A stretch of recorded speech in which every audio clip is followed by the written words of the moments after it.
These communities, there is nothing else. Nothing. There's no, I mean, there's tribal jobs and all that, but that all exists because people live here. Without fishing, no one lives here. Area M is probably the most regulated, most scrutinized fishery in the state of Alaska. It's frustrating. I think everybody knows that. We feel like we're a target at times.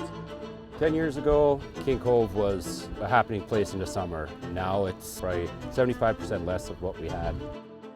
Most of the residents here are going to weather the storm and look forward to brighter days. We're tough, we're resilient. We have to, we have no choice. We will continue to go and we will make it work.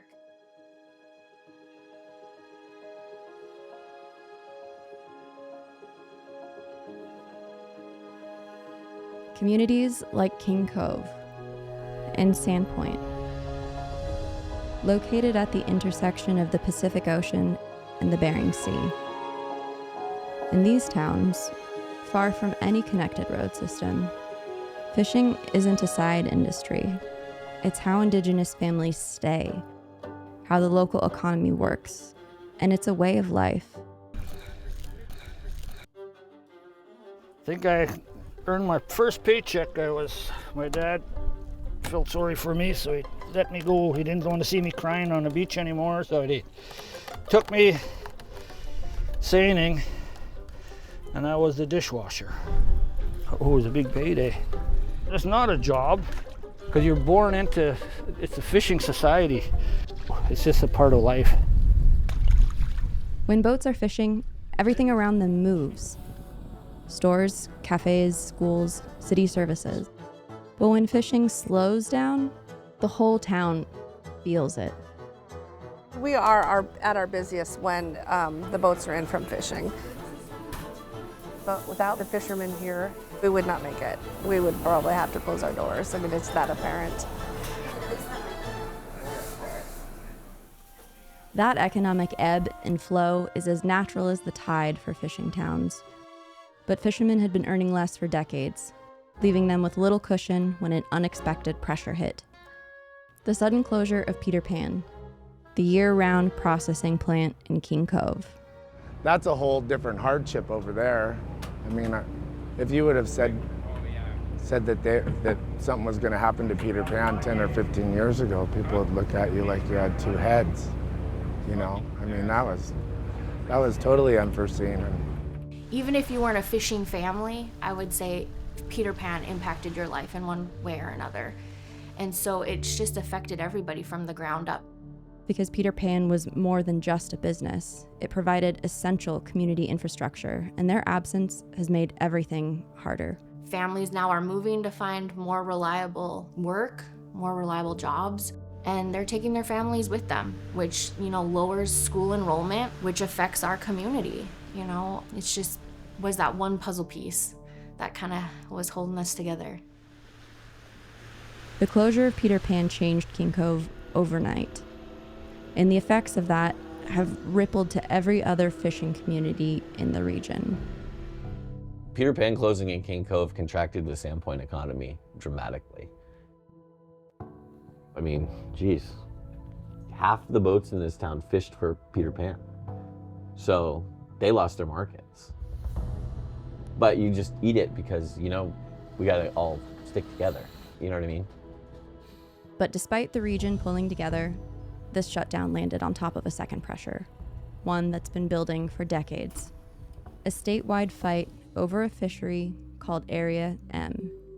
This area is located, at the end of the Alaska Peninsula, and salmon that are trying to get to the Bering Sea or trying to get into the Gulf have to go around the end of the Alaska Peninsula. Critics describe Area M as an intercept fishery, negatively implying that fishermen here are taking salmon before they reach their home streams. And when runs are weak elsewhere, Area M becomes the easy target. Area M's been getting picked on politically for 40 years. Any place in the state of Alaska doesn't get their fish back and they're blaming Area M. Bullshit. Area M, for some reason, became the area that had apparently the best fishermen, and we could kill off everybody's salmon. I don't know why. We're known as a Cape fishery. You catch the fish as they run through instead of at the terminal stream. And you have a better product because they're out in the ocean and they're not color marked, they haven't started losing scales or anything. Even though the quality of fish is better, fish are a finite resource. And when runs struggle elsewhere, Area M is often blamed. Most recently, that blame has come amid declining returns to the Yukon. It's the second year in a row of a severe and sudden salmon collapse that's affecting Indigenous residents on the Yukon River. Residents are calling for an end to regulations that allow Bering Sea commercial fishermen to scoop up salmon bound for the Yukon River. So while different interest groups around the state label them as an intercept fishery, there is a reality that all of those groups ignore with the label. If you fish on the lower Yukon, you're fishing an intercept fishery. Those fish could be going 1,500 miles upriver. There is no fishery in Alaska that's not an intercept fishery unless you're fishing on the spawning grounds. They say we're taking their fish. Well, we all started in this fishery together. So really, we were doing fine. All of a sudden now everybody's getting desperate. We did this wrong, we did that wrong, and everybody wants a scapegoat.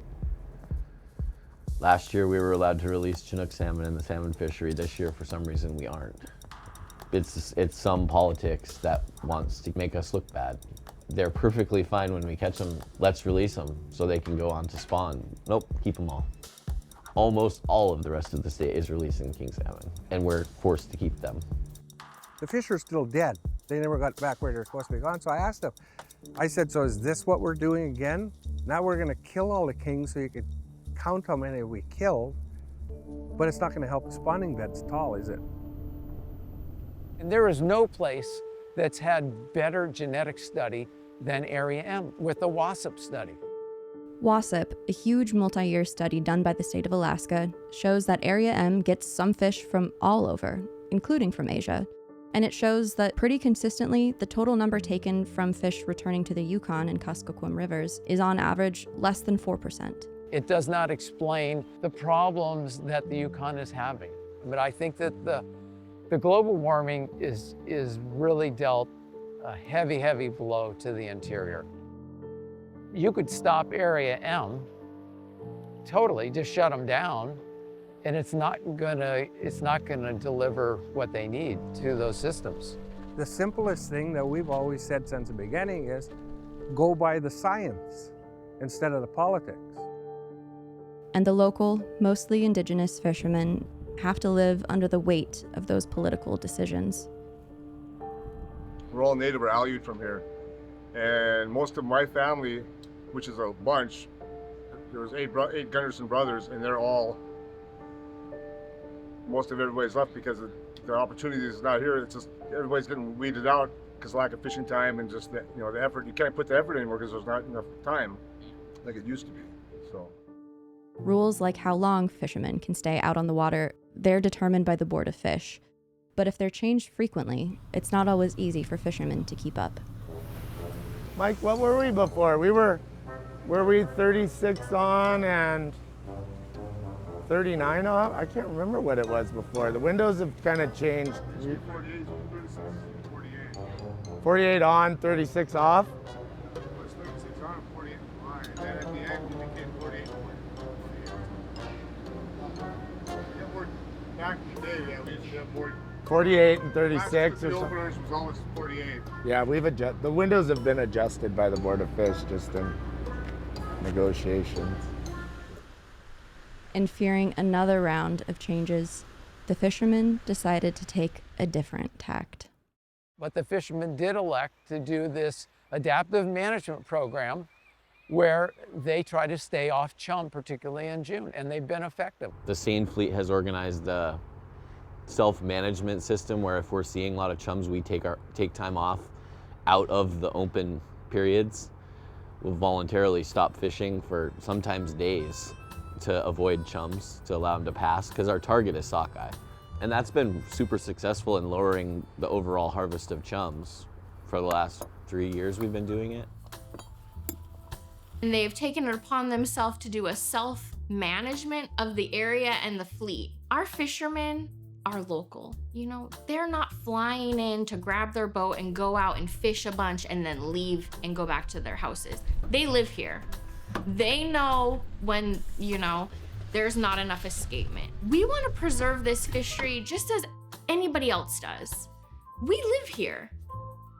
The people in King Cove and Sandpoint are doing everything they can to be able to stay in their communities. That's the thing out here. I mean, it's always subsistence. Subsistence is what, you know, that is subsistence here. There is no subsistence. You know, we're not out setting gill nets. Just these boats bring fish home to the people. That's how we get our fish. This isn't a nice river, or it's the ocean. And the only way to go out in the ocean and get fish is on a big boat. You know what I mean? And you take that away and we don't have a bunch of caribou, we don't have a bunch of moose. You only have fish around here. Despite the politics, and especially the closure of Peter Pan and King Cove, the communities aren't giving up. King Cove is full of survivors. We're from a unique group of people. You are not going to go to any other community in this region and find a greater bunch of people. So we're going to work hard getting another buyer in here. The city, you know, we want to say, oh yeah, we're going to cut your lights off because you never paid a bill.